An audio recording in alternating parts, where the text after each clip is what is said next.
Hello, my name is Linda, and I am a graduate student at the University of Minnesota in Duluth. Hello, my name is Brooke and I'm a senior at the University of Minnesota Twin Cities.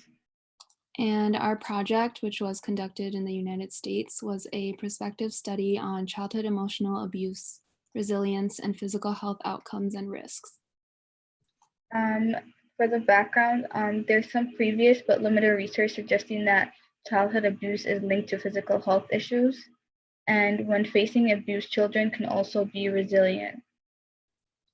And for the hypothesis, Was that childhood emotional abuse would be correlated with adverse physical health outcomes and risks. Second, children who experience more frequent childhood emotional abuse would report fewer resilience factors. And lastly, resilience factors would be correlated with better physical health outcomes.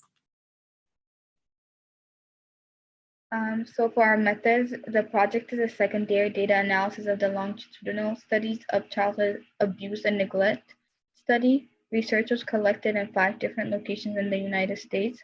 Black children range from 21% at the Northwest side to 93% at the East side. White children range from 5% at the East side to 51% at the Northwest side. Only Midwest and Southwest side has significant percentages of Hispanic children, 15% and 16% respectively. And the data were collected with children starting at the age of 4 or younger until the age of 18. And self-report survey data were collected. The number of children included in the sample was 1,354.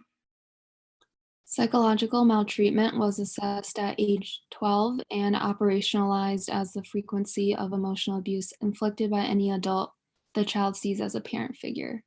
Physical health was assessed at age 18 and asked if the individual suffered from various health conditions within the last year. Resilience factors were assessed at age 14. So looking at table 1, we conducted bivariate correlation analyses between psychological abuse and physical health.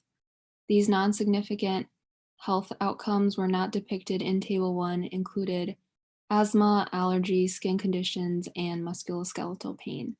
Other health outcomes were significantly correlated with psychological abuse at various effect sizes, with the magnitude of some correlations being low.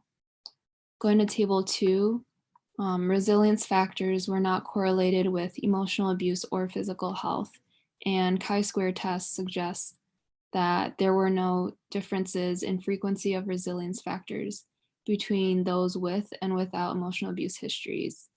Note that at the lower end, only 18% of those children felt they could go to an adult who is not a relative with a serious problem.